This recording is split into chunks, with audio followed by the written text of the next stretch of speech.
एक बार फिर से मैं आप सबका स्वागत, खुश आमदीद और वेलकम करता हूं अपने यूट्यूब चैनल रिजवान ज़हीर में।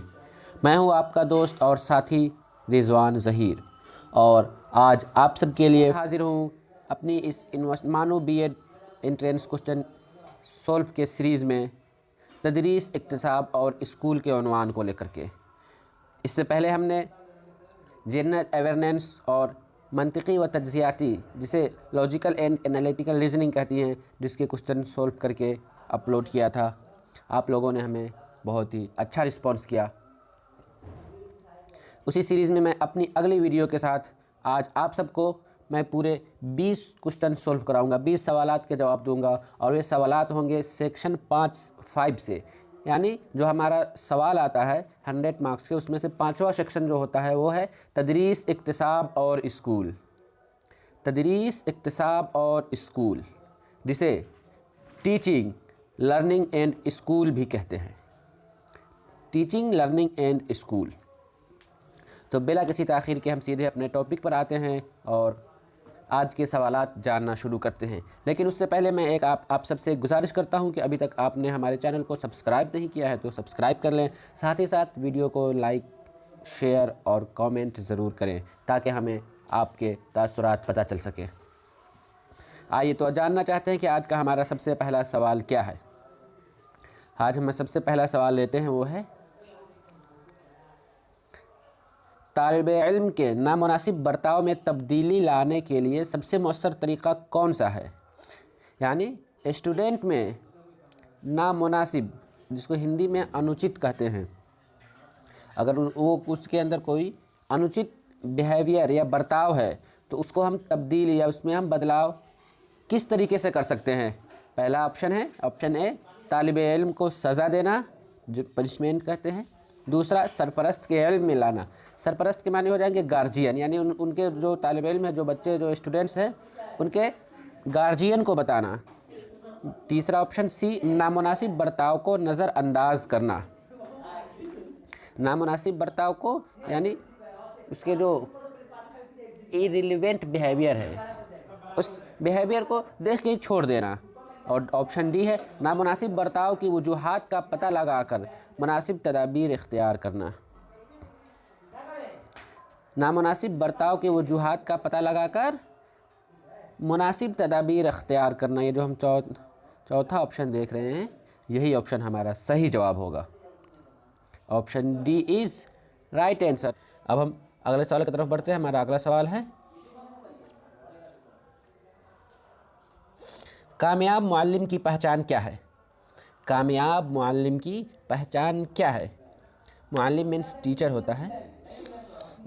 किसी सक्सेस टीचर की पहचान क्या है।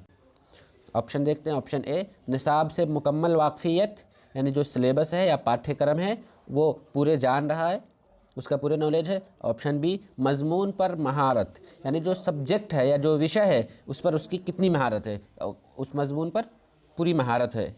ऑप्शन सी, मुतासिर तरीक़ा तदरीस, जिसको हम इफ़ेक्टिव टीचिंग मेथड कह सकते हैं, यानी जो हम पढ़ाएंगे वो मुअस्सिर, यानी कि बच्चे पर असर करने वाला, बच्चे पे इफ़ेक्ट रखने वाला, यानी बच्चे तक अपनी बात पहुंचा देना और बच्चे भी उस चीज़ को अच्छे से समझ जाएंगे। और ऑप्शन डी, ए, बी, सी। तो जैसा कि ये तो सब क्या कहते हैं, टीचिंग लर्निंग तदरीस में ज़्यादातर सवालात जो होते हैं वो नफ्सियात यानी साइकोलॉजिकली होती हैं। आप उसे अपने माइंड से भी सोल्व कर सकते हो। तो यहाँ पे भी आपको बिल्कुल सही जवाब होगा। Option D is right answer. यानी कामयाब टीचर, कामयाब मुअल्लिम तभी हो सकता है जब वो सिलेबस को जान रहा है, मज़मून पर, उसके टॉपिक पर और सब्जेक्ट पर वो महारत रखता है, और उसके पढ़ाने का तरीका भी, पढ़ाने का जो स्टाइल है वो भी अच्छा हो, तभी वो कामयाब हो सकता है। अब हम अगले सवाल की तरफ बढ़ते हैं। हमारा अगला सवाल है, एक मुअल्लिम का बर्ताव तलबा से कैसा होना चाहिए। एक मुअल्लिम का बर्ताव तलबा से कैसा होना चाहिए। जो टीचर है वो स्टूडेंट से या छात्र से किस प्रकार से पेश आ रहा है। ऑप्शन ए में है हाकिमाना। हाकिमाना के मीन्स यानी हुक्म करना, ऑर्डर करना आएगा। Option B, मुतअस्सिबाना। मुतासिब या तासुब परस्ती से होता है कि यानी बच्चे से जलन करना, या फिर बच्चों में एक दूसरे से एक पर दूसरे को किसी को अच्छा किसी को बुरा कहना या बुरा समझना या बुरा ख्याल रखना। या फिर इस मुतासिबाना में एक ये भी चीज़ आता है, पहले ही से किसी के प्रति पहले ही से किसी के लिए कोई अपनी राय बना लेना। जैसे कोई अगर निचले तबके से आता है, गरीब है, तो वो क्या पढ़ेगा, उस तरह से नहीं पढ़ेगा। ये सब मुतासिबाना। और तीसरा जो है मुशफ़िक़ाना। मुशफ़िक़ाना कहते हैं शफ़क़त, भाईचारगी यानी प्यार मोहब्बत लाड से। और डी जानिबदाराना। ऑप्शन डी में जो हम जानिबदाराना देख रहे हैं, जानिबदाराना मीन्स होता है किसी एक का पक्ष लेना। ऑप्शन चारों ऑप्शन हम समझ गए। अब इसमें हम बता सकते हैं कि हमारा सही जवाब क्या होगा। जी, इसमें सबसे सही जवाब सी होगा, मुशफ़िक़ाना। क्योंकि एक टीचर और स्टूडेंट में जो रिलेशन होता है, जो उन दोनों में ताल्लुक़ होता है, वो ताल्लुक़ बिल्कुल मुशफ़िक़ाना यानी पूरी भाईचारगी वाला होना चाहिए। बच्चे और टीचर लगभग दोस्ताना ताल्लुक़ होनी चाहिए। अब हम अगले सवाल की तरफ बढ़ते हैं। हमारा अगला सवाल है, कमरा जमात में नज़्म व ज़ब्त की बरकरारी के लिए एक मुअल्लिम को किस मज़मून पर महारत रखनी चाहिए। कमरा जमात में यानी क्लासरूम में नज़्म व ज़ब्त की बरकरारी के लिए, नज़्म व ज़ब्त जिसे डिसिप्लिन कहते हैं या हिंदी में अनुशासन कहते हैं, अनुशासन कहेंगे, कि उसको बरकरार रखने के लिए यानी कमरा जमात में क्लासरूम में एक टीचर को बच्चों में अफरा तफरी या फिर बच्चों में किसी तरह का एक दूसरे से यानी क्लास के माहौल को बनाने रखने के लिए टीचर को कौन से मज़मून पर महारत रखनी चाहिए। ऑप्शन ए में है तालीमी फ़लसफ़ा, एजुकेशनल फ़िलासफ़ी। ऑप्शन बी तालीमी नफ्सियात, एजुकेशनल साइकोलॉजी। ऑप्शन सी तालीमी टेक्नोलॉजी, एजुकेशनल टेक्नोलॉजी। या ऑप्शन डी स्कूल इंतज़ामिया। चारों ऑप्शन आप देख रहे हैं, आप भी अपना गेस कर सकते हैं क्या सही होगा। तो इसका सबसे सही जवाब है बी, तालीमी नफ्सियात। और बी क्यों सही है, क्योंकि अगर हम नफ्सियात को यानी साइकोलॉजी को, बच्चों के मनोविज्ञान को नहीं समझ पाएंगे तो क्लास में हम क्लास के माहौल को बनाए रखने में ज़्यादा कामयाब नहीं हो पाएंगे। क्योंकि हमें डील करना है बच्चों से कि जब हम क्लास ले रहे हैं तो कौन सा बच्चा, जो तेज़ ज़हीन बच्चा है उससे कुछ अलग सवाल करेंगे, जो कमज़ोर बच्चा है उससे कुछ अलग सवाल करेंगे, या फिर जो शरारती है उसको आगे बैठाएंगे या पीछे बैठाएंगे, उसको कहाँ किसको कहाँ पे बैठाना है, अरेंज करना है। वो सब हम बच्चों की नफ्सियात को समझेंगे तभी कर पाएंगे। अब हम अगले सवाल की तरफ बढ़ते हैं। हमारा अगला सवाल है, एक मुअल्लिम को मज़मून की तदरीस शुरू करने से पहले तलबा में क्या पैदा करनी चाहिए। एक मुअल्लिम को, एक टीचर को सबक पढ़ाने से पहले स्टूडेंट्स में क्या पैदा करनी चाहिए। ऑप्शन देखते हैं। ऑप्शन ए डर पैदा करनी चाहिए, ये तो बिल्कुल गलत होगा, हो ही नहीं सकता। ऑप्शन बी महरिका पैदा करनी चाहिए, महरिका मीन्स होता है स्टिमुलस। ऑप्शन सी नज़्म व ज़ब्त पैदा करनी चाहिए यानी वही डिसिप्लिन और अनुशासन कर देनी चाहिए। ऑप्शन डी इनमें से कोई नहीं। तो इस सवाल का सबसे सही जवाब है बी, महरिका पैदा करनी चाहिए। महरिका का मतलब होता है यानी बच्चों में कुछ ऐसी चीज़ें बता देनी चाहिए क्लास शुरू से पढ़ने, या कोई ऐसी एक्टिविटी करनी चाहिए जिससे बच्चे पढ़ने के लिए अपने आप से उत्सुक हो जाए। बच्चों में पढ़ाई का इंटरेस्ट, या जो हम लेसन पढ़ाने जा रहे हैं, जो हम टॉपिक पढ़ाने जा रहे हैं, उस सब्जेक्ट में इंटरेस्ट आ जाए, ताकि हम जो अगला सबक, अभी जो सबक पढ़ाएंगे उस सबक को बच्चे अच्छी तरह से समझ पाएंगे। तो इसका सही जवाब है बी, महरिका पैदा करनी चाहिए। नेक्स्ट क्वेश्चन देखते हैं। हमारा अगला सवाल है, तदरीसियात में मालूमाती और मवासलाती टेक्नोलॉजी का इस्तेमाल क्यों किया जाता है। तदरीसियात यानी पढ़ाने में मालूमाती और मवासलाती technology, information and communication technology का इस्तेमाल क्यों किया जाता है। ऑप्शन देखते हैं। ऑप्शन ए तलबा में महरिका पैदा करने के लिए। ऑप्शन बी तलबा से तामुल के लिए, तामुल मीन्स मदद होता है, एक मदद, इसमें तामुल का मतलब हम भी उसकी मदद करेंगे, वो भी हमारी मदद करेगा। ऑप्शन सी बाज़ अफसाइश के लिए। ऑप्शन डी इन सब के लिए। ऑप्शन डी है इनमें से यानी सभी। तो इसका हम सही जवाब होगा ऑप्शन डी सही। हम अगला सवाल देखते हैं। बच्चे की तालीम किसकी दिलचस्पी के मुताबिक होनी चाहिए? ऑप्शन ए वालिदैन की, ऑप्शन बी बच्चे की, ऑप्शन सी उस्ताद की। तो इसका सही जवाब है ऑप्शन बी बच्चे की। यानी आज के दौर में जो हमारा एजुकेशनल सिस्टम चल रहा है वो है चाइल्ड लर्नर सेंटर। पहले टीचर बेस्ड होता था, अब चाइल्ड सेंटर्ड है। तो हम जो बच्चे को जो तालीम दे रहे हैं, जो पढ़ाई कर रहे हैं, पढ़ाई करा रहे हैं, वो बच्चे की दिलचस्पी के ही मुताबिक होनी चाहिए। तो इसका सही जवाब होगा ऑप्शन बी। हम अगले सवाल की तरफ बढ़ते हैं। हमारा अगला सवाल है, दौरान तदरीस कमरा जमात में अगर तलबा शोर करे तो मुअल्लिम को क्या करनी चाहिए? अगर हम टीचर हैं और क्लास में पढ़ा रहे हैं, बच्चे शोर कर रहे हैं, बच्चे हल्ला गुल्ली कर रहे हैं, तो हमें क्या करनी चाहिए? तलबा को सज़ा देनी चाहिए, बी ऑप्शन बी तलबा के शोर को नज़रअंदाज कर देनी चाहिए, यानी शोर को देख के भी छोड़ देना चाहिए, ऑप्शन सी तलबा को समझाना चाहिए, ऑप्शन डी इनमें से कोई नहीं। तो इसका सही जवाब होगा ऑप्शन सी तलबा को समझाना चाहिए। यानी बच्चे उस क्लास में शोरगुल कर रहे हैं, हल्ला कर रहे हैं, तो उसके कारण का पता लगाएंगे और उसको समझाएंगे और उसके लिए जो मुनासिब हल होगा उस हल को हम यानी उसके सोल्यूशन हम बताएंगे कि कैसे तुम खामोश रहो। हम अगले सवाल की तरफ बढ़ते हैं। हमारा अगला सवाल है, मौजूदा दौर में मुअल्लिम का तलबा को क्या माना जाता है? मौजूदा दौर में यानी प्रेजेंट में टीचर को स्टूडेंट का क्या माना जाता है? ऑप्शन ए रूहानी पेशवा, ऑप्शन बी दोस्त और रहनुमा, ऑप्शन सी नज़्म व ज़ब्त सिखाने वाला, ऑप्शन डी मालूमात फराहम करने वाला। हाँ, तो रूहानी ऑप्शन को हम थोड़ा सा समझ लेते हैं। रूहानी पेशवा के क्या माने होते हैं? रूहानी पेशवा जिसको स्पिरिचुअल भी कहते हैं, यानी किसी का स्पिरिचुअल गाइडलाइनर। बी दोस्त और रहनुमा, फ्रेंड एंड गाइडलाइनर। नज़्म व ज़ब्त डिसिप्लिन सिखाने वाला, और मालूमात यानी नॉलेज फैसिलिटेटर। तो इसमें से लगभग सही जवाब, सभी जवाब तो सही लग रहा है, लेकिन उन दोनों में से सबसे करेक्ट या सबसे ज़्यादा सही कौन होगा? इसी सवाल को हम यहाँ, इसी जवाब को हम सबसे सही मानेंगे। इसका सही जवाब होगा बी दोस्त और रहनुमा। अब हम अगले सवाल की तरफ बढ़ते हैं। हमारा अगला सवाल है, स्कूल की तालीम को क्या नाम दिया जाता है? स्कूल की तालीम को क्या नाम दिया जाता है? ऑप्शन ए रस्मी तालीम, बी गैर रस्मी तालीम, सी तालीम बालिगा, और डी इनमें से कोई नहीं। ऑप्शन को थोड़ा समझ लेते हैं। रस्मी तालीम कहते हैं फॉर्मल एजुकेशन, बी गैर रस्मी इनफॉर्मल, और सी तालीम बालिगा एडल्ट एजुकेशन।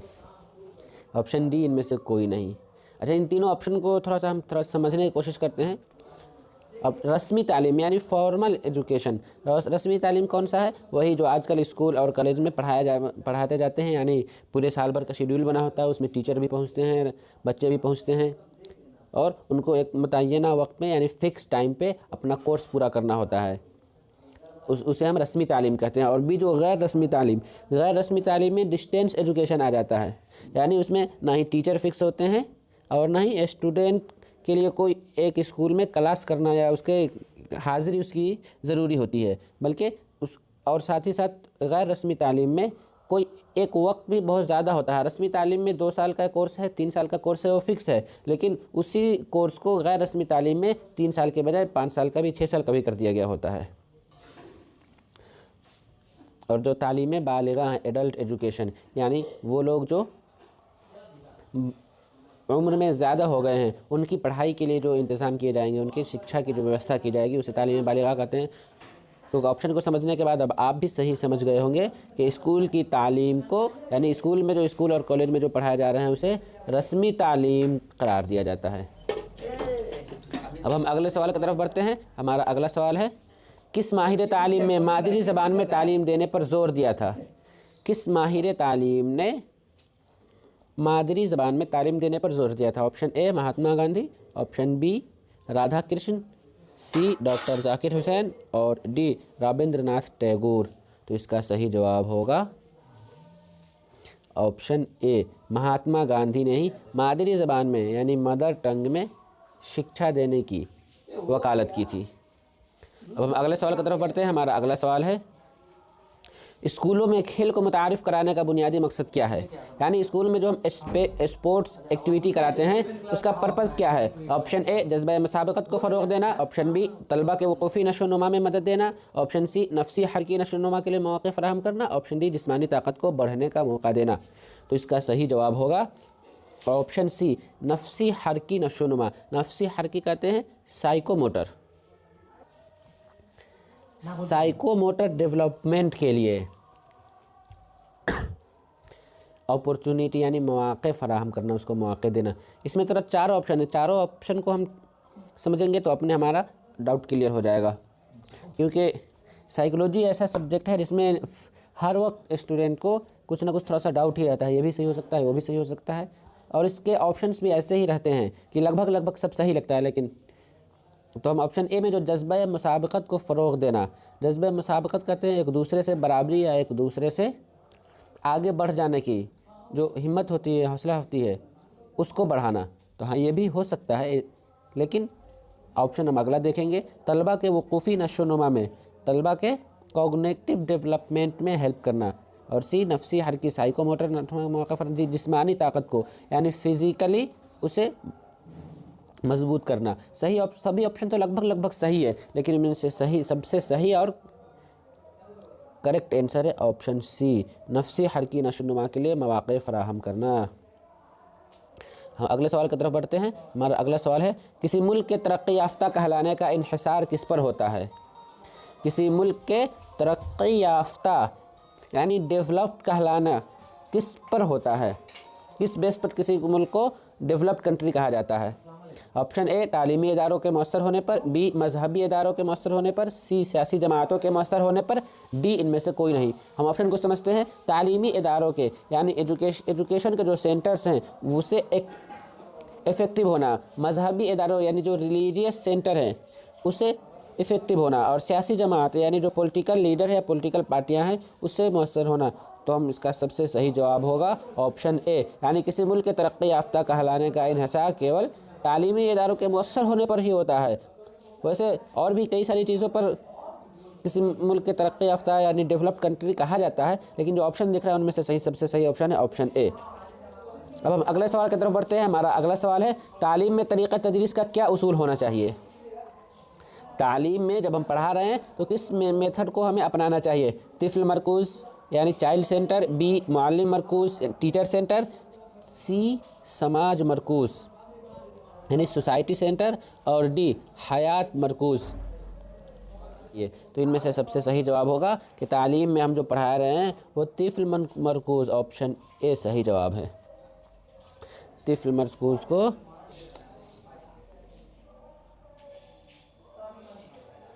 छात्र केंद्रित भी कहा जाता है। हम अगले सवाल की तरफ बढ़ते हैं। हमारा अगला सवाल है, एक बेहतरीन मुअल्लिम वो है जो ख़ुद एतमादी रखता हो यानी सेल्फ़ कॉन्फिडेंट हो, बी अच्छे साथी रखता हो यानी अच्छा दोस्त साथ में रहने वाला अच्छा हो, अच्छे तलबा रखता हो, ऑप्शन सी में यानी कि उसके स्टूडेंट अच्छे हों, और डी तलबा से दोस्ती रखता हो यानी स्टूडेंट से वो फ्रेंडशिप रखता हो। तो इसका क्या सही जवाब होगा। इसका सबसे सही जवाब है ऑप्शन ए। एक टीचर के लिए सबसे ज़रूरी चीज़ है कि उसे सेल्फ़ कॉन्फिडेंट होनी चाहिए, खुद एतमाद होनी चाहिए। हम अगले सवाल की तरफ बढ़ते हैं। हमारा अगला सवाल है, तालीम का अहम मकसद क्या है यानी एजुकेशन का पर्पज़ क्या है। ऑप्शन देखते हैं। ऑप्शन ए तलबा को मुस्तकबिल के अच्छे शहरी बनाना, स्टूडेंट को फ्यूचर के लिए एक अच्छा शहरी तैयार करना, बी तलबा को अपने पैरों पर खड़ा होने के काबिल बनाना यानी कि तलबा को इस लायक कर देना कि वो अपने पैर पर खड़ा हो सके, ऑप्शन डी दोनों यानी ए और बी दोनों, ऑप्शन डी इनमें से कोई नहीं। तो इसका सही जवाब होगा एजुकेशन का सबसे अहम मकसद है तलबा को मुस्तकबिल के अच्छे शहरी बनाना यानी तलबा में वो गुण वो सलाहियत पैदा कर देना ताकि वो फ्यूचर में एक अच्छा शहरी बन सके। तलबा को अपने पैरों पर खड़ा होना यानी शिक्षा कभी भी ये नहीं देता है कि हाँ सिर्फ़ और सिर्फ स्टूडेंट या छात्र अपने पैर पर खड़ा हो सके, बल्कि उसके मानी और बहुत सारे वसी हैं। हम अगले सवाल की तरफ बढ़ते हैं। हमारा अगला सवाल है, स्कूलों में जिस्मानी सज़ा पर पाबंदी आयद कर दी गई है। स्कूलों में जिस्मानी यानी फ़िज़िकली पनिशमेंट पर पाबंदी लगाई, बैन कर दिया गया है। क्यों? क्योंकि यह तलबा में सदमे की कैफियत पैदा करता है, यानी तलबा को सैडनेस ला देता है। ऑप्शन बी, तलबा इसे पसंद नहीं करते। ऑप्शन सी, यह वालिदैन से नाराज़गी यानी ये पेरेंट्स को नाखुश कर देता है। ऑप्शन डी, यह तलबा के इक्तिसाब पर मनफी असरात मुरतब करता है, यानी तलबा इसे सीखते हैं तो उसे सीखने पर उसके निगेटिव असर पड़ता है। तो इसका सही जवाब होगा ऑप्शन डी, यानी तलबा को हम जो सज़ा देते हैं उसकी उस सज़ा का क्या असर होता है, तलबा उससे निगेटिव हो जाते हैं और उसके सीखने पर बच्चे जो सीखते हैं उसे सही तरीके से सीख नहीं पाते हैं। हम अगले सवाल की तरफ बढ़ते हैं। हमारा अगला सवाल है, स्कूल इंतज़ामिया की अहम जिम्मेदारी किस पर आयद होती है? स्कूल एडमिनिस्ट्रेशन का सब जिम्मेदार शख्स कौन होता है? ऑप्शन देखते हैं। ऑप्शन ए, सदर मुदर्रिस या प्रिंसिपल, बी, असातिज़ा यानी टीचर्स, सी, हुकूमत यानी गवर्नमेंट, और डी, इंस्पेक्टर ऑफ स्कूल्स यानी स्कूल्स की जो जांच करता है। तो इसका सही जवाब होगा ऑप्शन ए, सदर मुदर्रिस या प्रिंसिपल पर ही स्कूल की ज़िम्मेदारी का यानी स्कूल में डिसिप्लिन, स्कूल के नज़्म ज़ब्त संभालने की सबसे ज़्यादा ज़िम्मेदारी होती है। हम अगले सवाल की तरफ बढ़ते हैं। हमारा अगला सवाल है, समई व बसरी आलात से तलबा को क्या फ़ायदा होता है?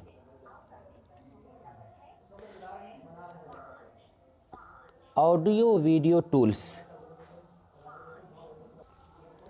यानी ऑडियो वीडियो टूल से स्टूडेंट्स को क्या फ़ायदा होता है?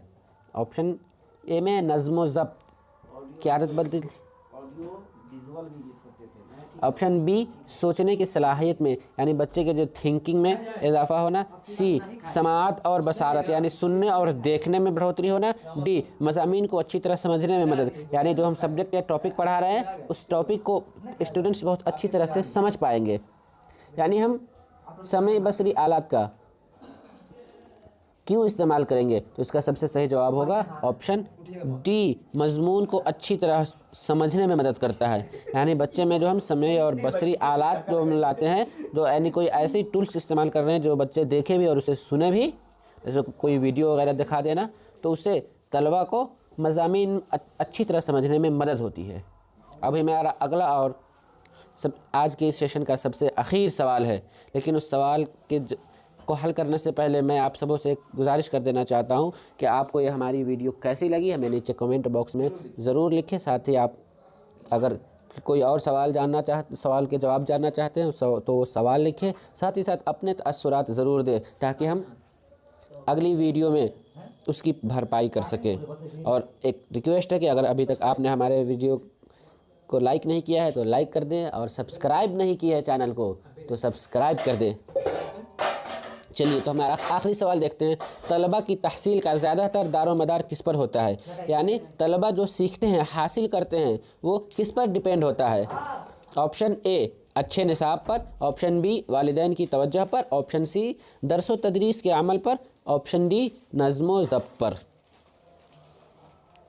तो इसका सही जवाब होगा ए, अच्छे निसाब पर। अगर स्कूल का निसाब अच्छा हो तो बच्चे बहुत ज़्यादा अच्छी तरह से सीख पाएंगे। ये अलग बात है कि बच्चों में सीखने पर वालिदैन के तवज्जो का भी असर होता है, दरस व तदरीस के अमल पर यानी पढ़ने और पढ़ाने का जो काम कर रहे हैं उसका भी इफ़ेक्ट पड़ता है। नज़्म व ज़ब्त यानी स्कूल में जो इंतज़ाम जो होता है, स्कूल में का जो रूल रेगुलेशन होता है उसका भी इफ़ेक्ट पड़ता है या असर पड़ता है। लेकिन इनसे सबसे ज़्यादा इफ़ेक्ट पड़ता है या सबसे बेहतर जो इन चारों ऑप्शन में से है वो है अच्छे निसाब पर।